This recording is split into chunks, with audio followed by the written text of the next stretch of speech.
Graduation complete করেছি। কাজটা ছেড়ে টোটোটা এখন একটা ইনকামের একটা বেস্ট অপশান।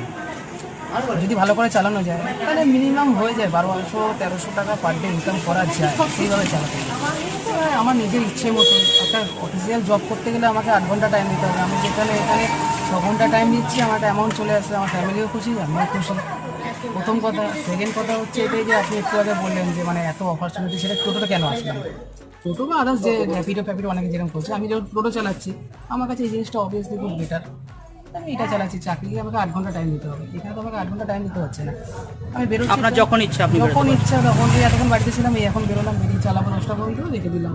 ইচ্ছা হলে বেরোলাম না। এবার জব যখন করবো তখন তো আমাকে আমাকে পার ডে যেতেই হবে। সেই আন্দাজে টোটো অনেক বেস্ট। আর আপনি আরেকটা জিনিস হচ্ছে জ্যাম জটে যেটা কথা বলছেন, একদিক দিয়ে দেখতে গেলে এতটাই বেকার সংখ্যা বেড়ে গেছে, যার ফলে টোটোটা এত প্রচুর বেড়ে গেছে। এবার কিছু তো করার নেই, তাদেরকেও তো পেট চালাতে হবে,